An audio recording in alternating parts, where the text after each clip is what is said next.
Shabbat Shalom Ouvrir les amis. Shabbat Parasha Kitavo. Oui, on a changé de décor. On est dans la voiture. C'est un peu moins verdoyant que d'habitude. Mais quelques petits soucis à gérer. Donc c'est pour ça que le cours c'est aussi tard aussi. Et je voudrais dédier ces quelques paroles de Torah pour la guérison complète et rapide de ma maman Rivka Bat Rachmona. Pour qu'Akadosh Baruch Hu lui enlève ce cancer très rapidement, Be'ezrat Hashem. Et aussi je voudrais dédier ce cours à la guérison de mon épouse Mathilde Harout Batsara. Qu'Akadosh Baruch Hu lui donne une bonne santé. Alors il faut savoir que la paracha de la semaine, paracha Kitavo, nous parle de l'entrée en Eretz Israël. Quand on va arriver en Eretz Israël, l'Aliyah, enfin, Ve'aya Kitavo. Et on va nous parler des 98 malédictions dans cette paracha, on va nous parler des Bikurim, on va nous parler de plusieurs choses. Mais il faut savoir qu'on peut se poser la question, pourquoi est-ce que la paracha commence par Ve'aya, alors que Ve'aya c'est un langage de joie, alors que Vayi c'est un langage de souffrance. Ve'aya Kitavo elle arrête, on te dit 98 malédictions. S'il y a 98 malédictions dans la paracha, pourquoi on te dit Ve'aya? Et en fait, Akadosh Baruch Hu te dit, mon fils, mon cher enfant, Bnei Israël, mon peuple, je vous ai sorti d'Égypte après 210 ans d'esclavage. Je vous ai sorti d'une main puissante, j'ai frappé vos bourreaux. Je vous ai amené dans le désert, je vous ai donné la Torah. Je vous ai fait errer 40 ans dans le désert pour nettoyer la génération qui n'était pas capable de recevoir la Torah. Je vous ai fait rentrer en Eretz Israël. Parce que le but de la sortie d'Égypte, c'est Eretz Israël. Parce que la possibilité de vivre sa Torah totalement, c'est où? C'est en Eretz Israël. Et on te dit que le Inyan, il est comment? C'est aujourd'hui, tu vas rentrer en Eretz Israël et tu vas m'amener les Bikurim. C'est quoi? Tu vas m'amener les premiers fruits. Ça veut dire quoi? Il y a 7 fruits en Israël. Le blé, l'orge, la date, la grenade, les olives, qui sont les fruits d'Eretz Israël. Peut-être j'ai oublié quelque chose, qui sont les fruits d'Eretz Israël. Et sur cela, tu dois amener les Bikurim. Qu'est-ce qui se passe lorsque le premier fruit sort? Tu dois mettre un fil rouge autour. Et après, une fois que dans tous tes champs, tu auras tes fruits qui auront donné leur récolte, tu amèneras tous ces premiers fruits, ton premier fruit de la grenade, de l'olive, de la date, et tu les amèneras au Beth Amikdash en tant qu'offrande pour Akadosh Baruch Hu.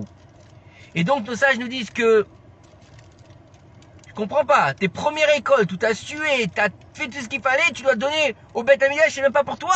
C'est une souffrance quand même. Et tu viens en Eretz Israël, tu rentres en Eretz Israël, alors que tu vivais dans le désert, on donnait à boire, à manger, nourri, logé, blanchi, t'étais tranquille. Là tu vas devoir travailler la terre, il est où le kiff? Et Dieu il te dit c'est pour ça que je t'ai fait sortir d'Égypte. Pour que tu rentres en Égypte, en Israël pardon.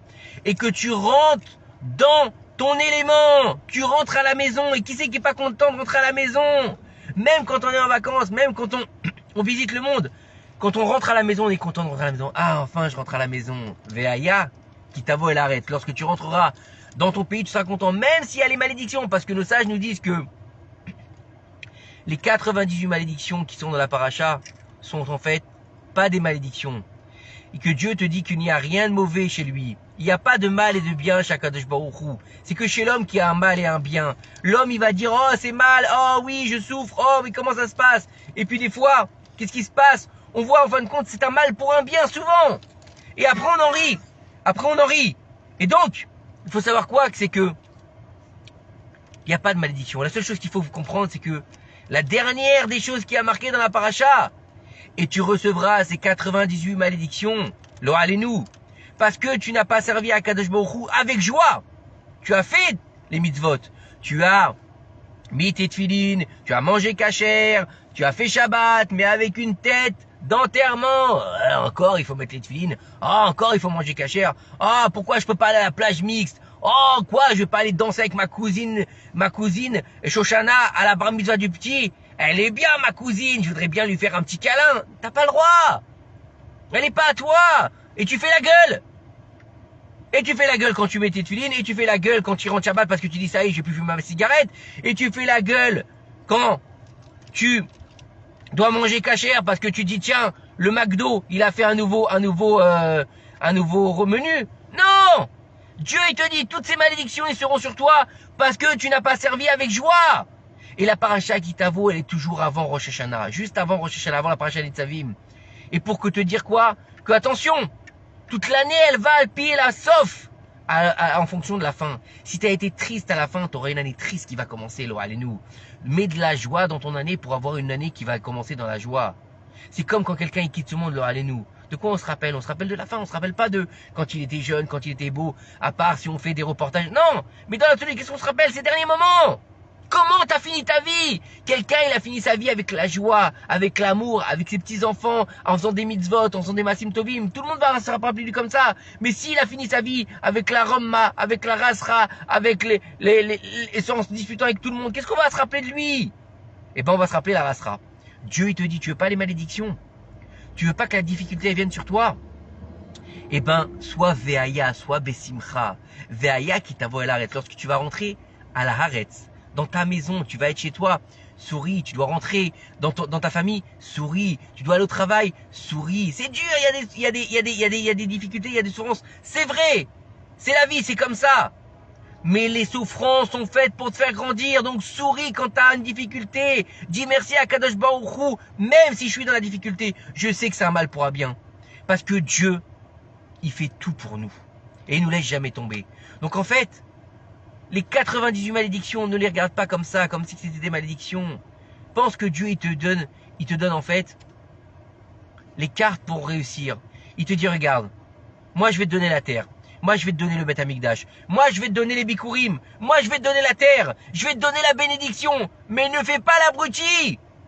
C'est comme quelqu'un qui vient d'avoir son permis. On va lui dire, tu as eu ton permis, tu as le droit de rouler sur la route maintenant. Mais attention, il y a des lois. À quoi? Bah, au feu rouge, tu t'arrêtes. Ah. Au passage piéton, tu t'arrêtes. Ah. Là, il y a priorité à droite, priorité à gauche, sur un rond-point, comment tu rentres?